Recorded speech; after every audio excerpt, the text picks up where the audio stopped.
This episode is titled The Jesuits and World War One.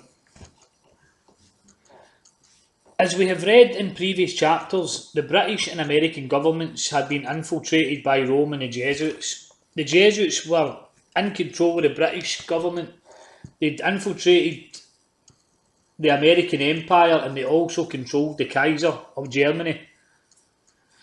They were now ready to involve these nations in a war in order that they would crush each other. Almost every war around the world since the Jesuits' inception in 1540 had been caused by the Jesuit, so it would be no different this time around. They would be the instigators of war, just like in the past. The purpose of this war was to destroy what the Protestant Reformation had done throughout the world.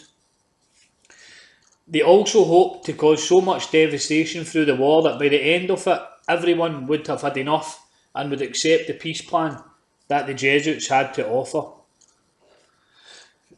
So I've got a quote here from Jeremiah Crowley in his book Romanism, A Menace to the Nation. And he says, all through the Middle Ages and the Renaissance period, the popes kept Italy in turmoil and bloodshed for their own family and territorial advantages, and they kept all Europe in turmoil for 2 centuries after the Reformation. In fact, just as long as they could in the wars of religion. Their whole policy is based on stirring up hatred and promoting conflict from which they hope to draw worldly advantage. Popes and their Jesuitical agents have been and are the instigators of war, and while the world is having real pain, Rome is having champagne. And we've got a quote here from Baron de Pona in 1882. He was a French historian, and he says, Roman Catholicism was born in blood, has wallowed in blood, has quenched its thirst in blood, and it is in letters of blood that its true history is written.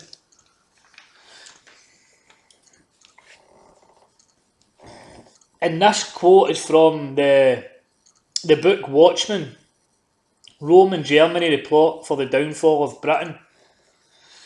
And it starts off, this is the Archbishop of Westminster, and he was a cardinal from 1875 to 1892, and this is him speaking, and what he says is, there is only one solution of the difficulty, a solution I fear impending, and this is the terrible scourge of continental war, a war which will exceed the horrors of any of the wars of the First Empire. And it is my firm conviction that in spite of all obstacles, the Vicar of Jesus Christ, that's him talking about the Pope, will be put again in his own rightful place, but that day will not be until his adversaries will have crushed each other with mutual destruction. So the author then, he talks about the principal adversaries, and this is what he says.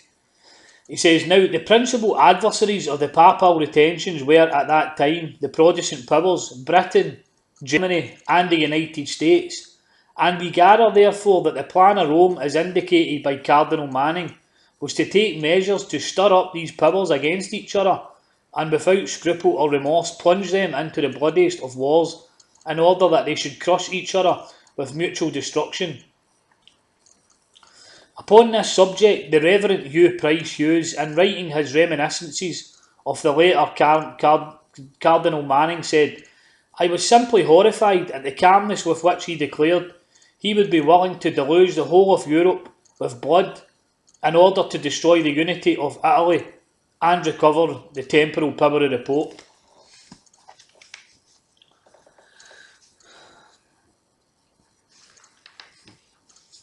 So my next quote is from The Watchmen. It's from the same book, Rome and Germany, the plot for the downfall of Britain.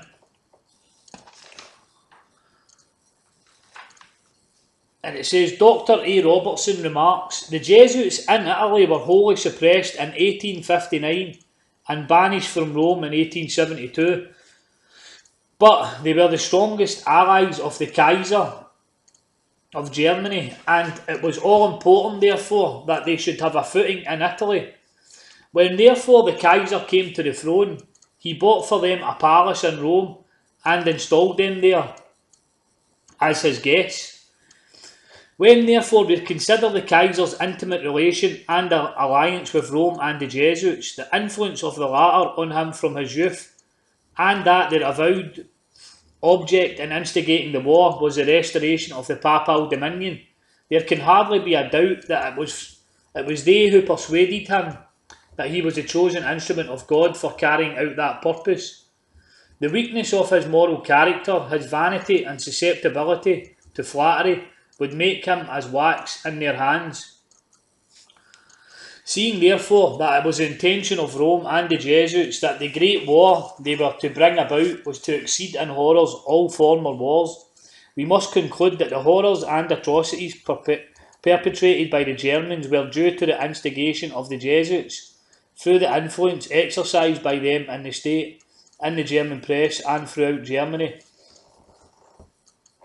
It is, however, well known that the Kaiser himself was chiefly responsible for these atrocities, yet he was not naturally inhuman, and we can only conclude that his mind was perverted by his Jesuit advisers, and that in view of the great purpose which they persuaded him he was called by God to accomplish, he adopted the Jesuit principle that the end justifies the means, and that he could do evil, that good, as he regarded it, might come.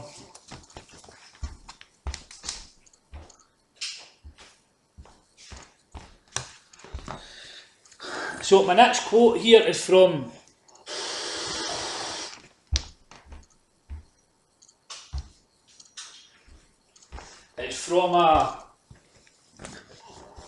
Theodor Greisinger in 1873, and he was a German historian.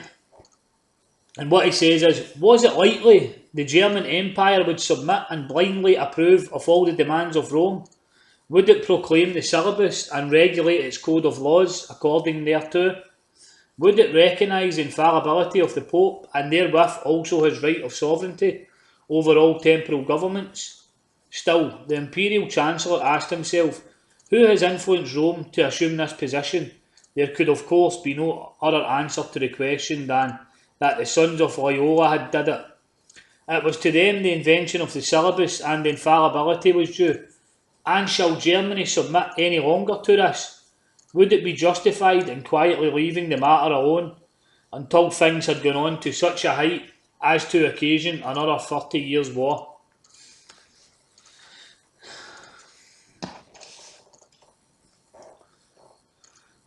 And this quote is from, my next two quotes are going to be from Edmund Paris. So the first one, this is from his book, The Secret History of the Jesuits. He wrote in 1965. He says, the public is practically unaware of the overwhelming responsibility carried by the Vatican and its Jesuits in the start of the two world wars. A situation which may be explained in part by the gigantic finances at the disposition of the Vatican and its Jesuits, giving them power in so many spheres, especially since the last conflict. And this is from his book, The Vatican Against Europe. It says, one may say quite specifically that in 1914 the Roman Church started the series of hellish wars. It was then that the tribute of blood, which she has always taken from the peoples, began to swell into a veritable torrent. So this war, the World War One, it started in 1914 and ended in 1918. There were over 15 million deaths and 20 million wounded, ranking it among the bloodiest conflicts in human history. By the end of the war, the Jesuits made their move and offered to the world the League of Nations, which they said would bring about a more peaceful society. Unfortunately for them, no one went for it, as everyone's seen exactly what this institution was. It was an attempt by the Jesuits to gain control of all nations again and bring them under their control. So the Jesuits set to work on creating World War II, which would exceed the horrors of the last one.